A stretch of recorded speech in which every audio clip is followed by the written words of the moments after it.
പശ്ചിമേഷ്യയിലെ ഏറ്റവും ശക്തമായ അമേരിക്കൻ സൈനിക കോട്ട. ഒരു കാലത്ത് യുദ്ധവിമാനങ്ങളുടെ ഗർജനം കൊണ്ട് നിറഞ്ഞിരുന്ന റൺവേ. എന്നാൽ ഇപ്പോൾ പുറത്തുവരുന്ന പുതിയ ഉപഗ്രഹ ചിത്രങ്ങളിൽ ആ വിമാനങ്ങളൊന്നും തന്നെ കാണാനില്ല. അമേരിക്ക രഹസ്യമായി സൈനിക ശേഷി ഖത്തറിൽ നിന്നും പിൻവലിച്ചു. ഈ ഒരു ചോദ്യമാണ് ഉയരുന്നത്. ഇനി അതല്ലെങ്കിൽ ഇറാന്റെ തുടർച്ചയായ ആക്രമണങ്ങൾ വാഷിംഗ്ടണിനെ തന്ത്രം മാറ്റാൻ നിർബന്ധിതമാക്കിയോ? പശ്ചിമേഷ്യൻ യുദ്ധത്തിന്റെ ഏറ്റവും വലിയ ദുരൂഹതകളിലൊന്നാണ് ഇപ്പോൾ ഖത്തറിലെ അൽ ഉദൈദ് വിമാനത്താവളത്തെ ചുറ്റിപ്പറ്റി, വ്യോമത്താവളത്തെ ചുറ്റിപ്പറ്റി ഉയരുന്നത്. ദോഹയ്ക്ക് തെക്ക് ഭാഗത്തായി സ്ഥിതി ചെയ്യുന്ന അൽ ഉദൈദ് എയർബേസ് പശ്ചിമേഷ്യയിലെ തന്നെ അമേരിക്കയുടെ ഏറ്റവും വലിയ സൈനിക താവളമാണ്.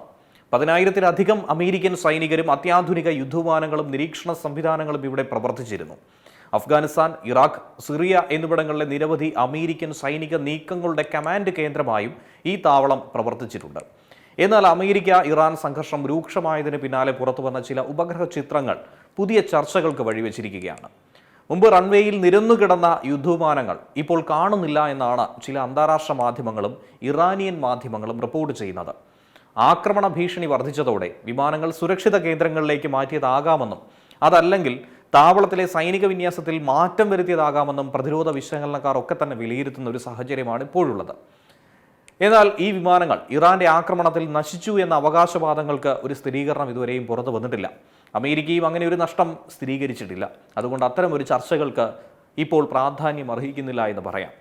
യുദ്ധ സാഹചര്യങ്ങളിൽ സൈനിക ഉപകരണങ്ങൾ സുരക്ഷിത കേന്ദ്രങ്ങളിലേക്ക് മാറ്റുന്നത് ഒരു സാധാരണ തന്ത്രത്തിന്റെ ഭാഗമാണെന്ന് പ്രതിരോധ വിദഗ്ധരടക്കം വിലയിരുത്തുന്നുണ്ട്. എന്നിരുന്നാലും അൽ ഉദൈദ് താവളത്തിന് നേരെ ഇറാൻ പിന്തുണയുള്ള ആക്രമണങ്ങളും മിസൈൽ ഭീഷണികളും ഒക്കെ തന്നെ തുടരുന്ന ഈ സാഹചര്യത്തിൽ പശ്ചിമേഷ്യയിലെ അമേരിക്കയുടെ സൈനിക വിന്യാസം പുനഃക്രമീകരിക്കുകയാണെന്ന വിലയിരുത്തലുകൾ ശക്തമായിട്ടുണ്ട്. ഗൾഫ് മേഖലയിൽ ആകെ തന്നെ അമേരിക്കയ്ക്ക് നിരവധി സൈനിക താവളങ്ങൾ ഉള്ളതുകൊണ്ട് തന്നെ ഇനി ആവശ്യമെങ്കിൽ യുദ്ധവിമാനങ്ങൾ മറ്റ് കേന്ദ്രങ്ങളിലേക്ക് മാറ്റാനുള്ള ശേഷി അവർക്കുണ്ട്. ഒരു വശത്ത് ഇറാന്റെ തുടർച്ചയായ മുന്നറിയിപ്പുകൾ, മറുവശത്ത് അമേരിക്കയുടെ തന്ത്രപരമായ നിശബ്ദത. അതിനിടയിൽ ഉപഗ്രഹ ചിത്രങ്ങൾ ഉയർത്തുന്ന ഈ ചോദ്യം, യഥാർത്ഥത്തിൽ അൽ ഉദൈദിൽ എന്ത് സംഭവിച്ചു? ഉത്തരം കിട്ടാതെ ഇരിക്കുന്നു. ലോകത്തിന്റെ ശ്രദ്ധ ഇപ്പോൾ ഖത്തറിലേക്കാണ്. കാരണം പശ്ചിമേഷ്യയിലെ ഈ വ്യോമത്താവളത്തിൽ സംഭവിക്കുന്ന ഓരോ നീക്കവും അത്രയധികം പ്രാധാന്യം അർഹിക്കുന്നതാണ്. യുദ്ധത്തിന്റെ അടുത്ത അധ്യായം എങ്ങനെ ആയിരിക്കുമെന്നതിന്റെ സൂചനയായേക്കാം ഈ നീക്കവും. അമേരിക്ക പ്രതിരോധത്തിലാണോ അതോ വലിയ തിരിച്ചടിക്ക് മുന്നോടിയായിട്ടുള്ള നിശബ്ദ തയ്യാറെടുപ്പാണോ? അതിനുള്ള ഉത്തരം വരും ദിവസങ്ങളിലെ സംഭവവികാസങ്ങളിലൂടെ മനസ്സിലാക്കാൻ കഴിയുമെന്നാണ് പ്രതീക്ഷിക്കുന്നത്. ഏറ്റവും പുതിയ വാർത്തകളും വിശേഷങ്ങളും വിരൽത്തുമ്പിലറിയാൻ സീ മലയാളം ന്യൂസ് എല്ലാ ഡിജിറ്റൽ പ്ലാറ്റ്ഫോമുകളിലും ലഭ്യം.